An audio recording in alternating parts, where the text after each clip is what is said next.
فيهم رسولا من أنفسهم يتلو عليهم آياته ويزكيهم ويعلمهم الكتاب والحكمة وإن كانوا من قبل لفي ضلال مبين. صدق الله العظیم. الله ذوالجلال میگه بیشک الله بزرگ مینت گذاشته است در جان مسلمانان، یا نعمت بزرگی را هدیه کرده است از برای بندگان مؤمنش در شخصیت محمد صلی الله علیه و سلم. وقتی این حضرت برای ایشان پیغمبر تعیین کرده است، پیامبری که تعلیم شد داد چیزایی را که نمیدونستند، هدایت چون کرد، از گمراهی نجات چون داد و انشالله فردا روز قیامت هم امت حضرت صلی الله علیه و سلم سرشمارترین امت هاست. هیچ جای شک شبهه نیست. سبحان الله. البته ما همه پیغمبرای خدا را قبول داریم و دوست داریم، اما میدونیم که مکان و منزلت رسول الله صلی الله علیه و سلم در میان همش فرق کرده نیست. در خبر اومده است، امام ترمذی از حضرت عبدالله ابن عباس رضی الله تعالی عنهما روایت میکند که جلس ناس من اصحاب رسول الله صلی الله علیه و سلم ینتظرونه. یک عده از صحابه پیامبر صلی الله علیه و سلم منتظر خارج شدن حضرت از خانه‌اش نشسته بودند. فقال رجل منهم عجبا ان الله اتخذ من خلقه خلیلا اتخذ من ابراهیم خلیلا. یک نفرش گفت عجب، گفت خدای بزرگ به همین مجد عظمت از میان مخلوقایی که خودش آفریده است یک نفرش با دوست انتخاب کرده است، خلیل اعلانش کرده است. خلیل رفیق است. حضرت ابراهیم میگه خلیل خود خوانده است. مرتبه ابراهیم رو ببینه. یک نفر دیگرش گفت که ماذا باعجب من کلام موسی کلمه تکلیما. گفت از این عجیبتر مگر سخن گفتن حضرت موسی با خداوند نبود؟ و خدای بزرگ به یک وسیله و واسطه صحبت کرده است. سومیش گفت فعیسی کلمت الله و روحه. یه باشو گفت از معجزه حضرت عیسی را فراموش کرده شما؟ و حضرت عیسی مگر کلمت الله نیسته؟ کلمه نیسته که خدای تعالی در بطن بیبی مریم بتول القاش کرده عیسی به پدر تولد چی؟ این معجزه نیست؟ حضرت در گهواره گپ زد، از هم تولد شدن زمان حکم پیغمبر خدا را داره. یک نفرش گفت فآدم استفاه الله تعالی.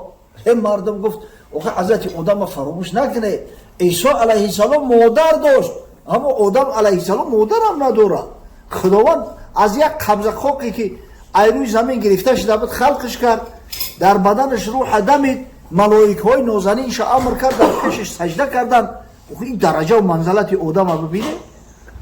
همین وقت میگه حضرت صلی الله علیه و سلم خارج شد و حضرت به صحابه سلام داد. فسلم علیهم. همین حضرت سلام به حد دوست میداشت، هر کسی را میدید در حال سلامش میداد. خادم خاصه رسول الله صلی الله علیه و سلم حضرت انس ابن مالک میگه که ما آرزو میکردیم که اقلا یک مرتبه پیش دستی کنیم به پیغمبر سلام بدیم، اسپید نمیکردیم. همیشه همین میدید خورد و بزرگ حضرت میگه سلام میداد، سلام تقدیم میکرد. میگه سلام داد به اصحاب بزرگوارو، گفت لقد سمعت کلامکم و عجبکم. بیشک شنیدم هم سخنتونه هم تعجبتونه. این ابراهیم خلیل الله و هو کذالک. بله گفت حضرت ابراهیم خلیل الله های، این جای شک شبهه نداره. کسی خلیل بدن حضرت ابراهیم انکار کنه کافر میشود. و موسی نجی الله و هو کذالک. بله حضرت موسی علیه السلام نجی الله است، کریم الله است، با خداوند در کوه طور چندین مراتب گپ زده صحبت کرده است. این جای شک نداره. و عیسی کلمت الله و روحه و هو کذالک. بله حضرت عیسی علیه السلام کلمت الله است. حضرت عیسی علیه السلام روحی هست که خداوند آفریده استش. این جای شک نداره. آیت قرآن است. و آدم استفاه الله تعالی و هو کذالک. بله آدم علیه السلام خدای تعالی عربی مرتبه و منزلت ها را داده استش، در زمین خلیفهش تعیین کرده است، تمام مخلوقات ها ببینی همه با خدمت انسان ها میکنن قبل از همه آدم علیه السلام. این جای شبهه نداره. الا و انا حبیب الله ولا فخر. گفت فراموش نکنه، آگاه باشه من حبیب الله هستم، اما من به این فخر فروشی نمیکنم، تکبر نمیکنم. حبیب کسی را میگن که در دادن جان براش مضایقت نمیکنی. دوست بسیار ای میگه در بین دوستو هم حبیب شده نمیتونن. و انا حامل لوای الحمد یوم القیامت ولا فخر. فردا روز قیامت حامل لوای حمد، شخصی که پرچم انم حمد در دست شای من هستم. خداوند هم بیرق در دستی من میته، پرچم بردار فردا روز قیامت در میان بنده های الله من هستم، اما ما به این فخر فروشی نمیکنم، تکبر نمیکنم. و انا اول من یحرک حلق الجنه فیفتح الله لی و معی فقراء امتی ولو فخر. حضرت گفت فردا روز قیامت اول شخصی که در جنت هم میکوبه من هستم، همراه میگه نمی امتام هستم، فقرای امت. خداوند برای من و برای امتام در جنت باز میکنه، اما من به این تفاخر و تکبر ندارم، فخر فروشی نمیکنم. و انا اول شافع و اول مشفع یوم القیامت ولا فخر. و فراموش نکنه فردا روز قیامت اول شخصی که طلب شفاعت میکنه من هستم، اول شخصی که شفاعتش از جانب الله پذیرفته میشوه من هستم، اما من به این فخر فروشی و تکبر نمیکنم. و انا اکرم الاولین والآخرین ولا فخر. من اکرم مکرم ترین بنده خدا هستم از همون ابتدا تا انتها را، اما من میگم به این فخر فروشی نمیکنم. حضرت مولوی میگه گر نبودی میل امیدی ثمر کی نشاندی باغبان بخی شجر. اگر همین میل امیدی میوه نمیشید باغبان جان شغم داده درخت نمیشنون. پس به معنا آن شجر از میوه زاد، گر به صورت از شجر بودش میلاد. برای همین اگر چنده که میوه از درخت میشوه، اما اگر معنی منطقا بگیری درخت فرزندی میوه های، زیرا که درخت به خاطر همین میوهش موندگی هست. مصطفی زان گفت کادم و انبیا خلف من باشند در زیر لوا، بهر آن فرموده است تا زفنان رمزی نحن الاخرون سابقون. حضرت صلی الله علیه و سلم به همین خاطر گفت که ما فردا روز قیامت اگر چنده از نظر تاریخ آخرون هم باشیم از همه سابق هستیم. حضرت میگه گر به صورت من زی آدم زاده ام، من به معنا جدی جد افتاده ام. اگر چنده از روی ظاهر بگیریم من فرزند آدم حوا هم میگه، اما اگر معنی نگاه کنی از روی منطق من بابا کلانشو میشم. کس برای من بدش سجده ملک، از پای من رفت بر هفتم فلک. اون ملائکه به خاطر من سجدش کردن. همون مرتبه و منزلت آدم علیه السلام یا به شرافت من یافتگی است.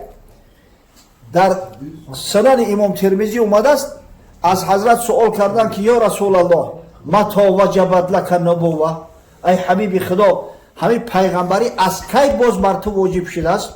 حضرت گفت و آدم و بین الروح و الجسد. ایام زمانایی که آدم علیه السلام حالی بین روح و جسد قرار داشت. حالی پیغمبر چی؟ خدای تعالی روح در بدنش دمیدگی نبود. اینا ببین کس برای من بدش سجده ملک، از پای من رفت بر هفتم فلک.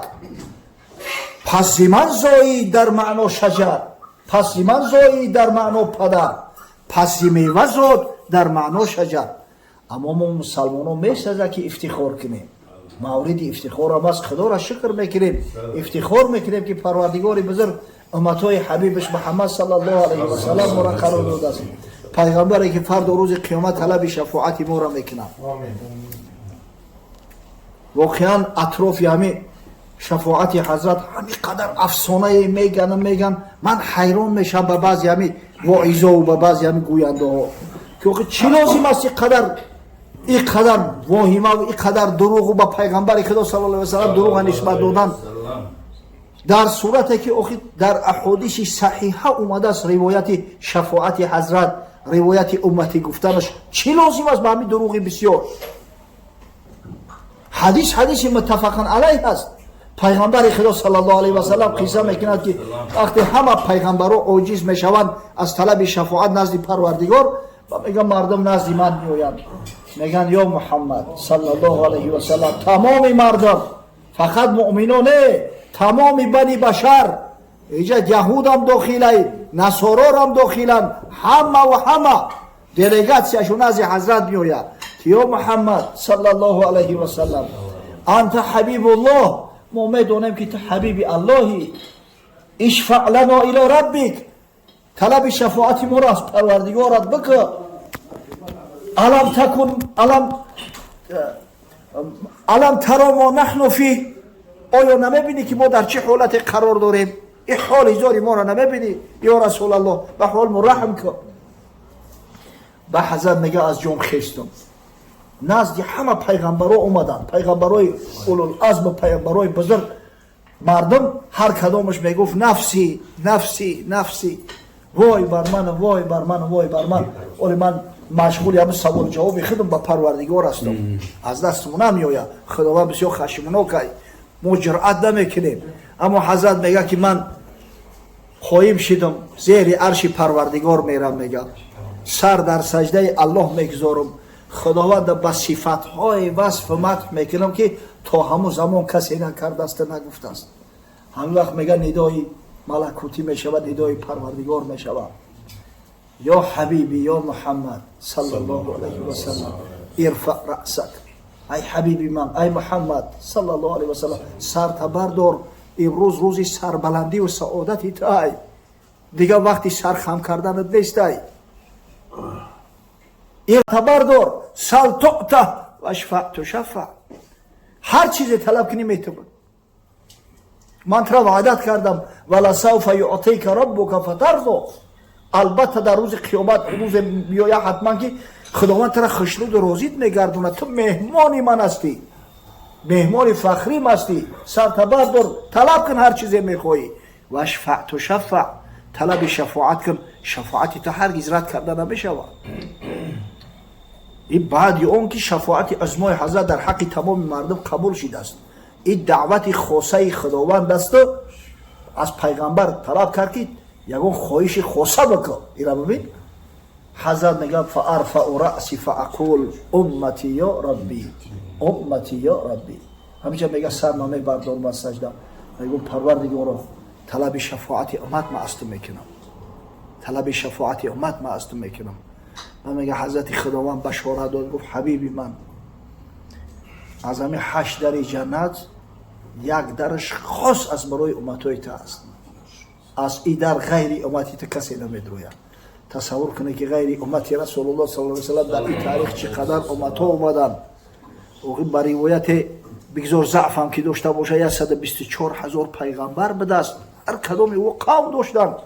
یک در از همون 8 در خاصه امتی تو است، در 7 در باقی مانده امتهای تو قطعی مردم شریکن، از هر در یعنی امتهای تو بدرویان قبول ای. سبحان الله. و حضرت بشارت داد، گفت قسم به الله که جان محمد در قبضه قدرت اوست، یک طبقه در جنت برابر مسافه مکه تا بصره ای. این بصره یک شهر در شام ای، 1000 کیلومتر شاید زیاد شد. یک طبقه، حالا که هر در 2 طبقه داره. این امتهای پیامبر صلی الله علیه و سلم فردا روز قیامت این امتیازها را دارن. سبحان الله. واقعی مرگ امتی که با ماه مولود پیغمبر صلی الله علیه و سلم خشنود نشود، در حقش صلوات نفرستند. والله حیران که پیش خدا چی میگفته باشیم. این را ببینید، پیغمبری که سنگ ها صلواتش میفرستادن، درخت ها صلواتش میفرستادن، اوی گفای هوایی نیستند. این همه این به حجت ثابت است. من خدا را شکر، من همون زمره همون کسایی نیستم که بی دلیل حجت گپ زنم. در سنن ترمذی اومده است، حضرت صلی الله علیه و سلم میگه این بمکه حجرا کان یسلم علی لیالی بعثت. در مکه مکرمه یک خرسنگ بزرگ است، ایام زمانی که من با پیامبری مبعوث شدم، هر وقت از پیشش میگذشتم میگه همون سنگ بر من صلوات میفرستاد، سنگ صلوات میفرستاد. سبحان الله. و اینی لاعرفه الان، من میدونم همون سنگ در کجا قرار داره. گفت حاضرم، همون سنگ والی را مست. سعی کنه در همین خاندانا خاصتا در همین ماه مولود نبوی همراه فرزندو صلوات زیادتر بفرسته، چند چیزی را که میدونه برسونه برای فرزنداتون. انشالله بسیار تأثیر مثبت میرسونه. فرزندای خوب مؤمن صالح تربیت مییابند به کمال میرسند. در خاندان هم انشالله نور و صفا میشود. فرزندای عزیز ماه مولود رسول الله صلی الله علیه و سلم همه کسا یک صلوات بفرستید. اینا رو ببینید. نزد پیغمبر عرض میشوند صلوات. حضرت میگه من صلی علی عند قبری سمعته و من صلی علی نائیا ابلغته. کسی در پیش قبرم بر من صلوات بفرسته من میشنومش. میگه اما این حجوی محترم ما الحمدلله میروند دعا و درود میفرستند. مخصوص از بابی سلام میترویم میریم دعا و درود بفرستیم و خدا را شکر یا فعلی خوبم دارن مردم ما. هر کسی حج بروه میوین زیارت با میگن عرضی درود و سلام ما را به حضرت برسان و هر کسی میگه از دور بر من صلوات بفرسته ابلغته به من میورن میرسوننش. این حدیث در شعب الایمان امام بیهقی روایت شده. جای دیگر اومده است در سنن نسائی روایت حضرت عبدالله بن مسعود است.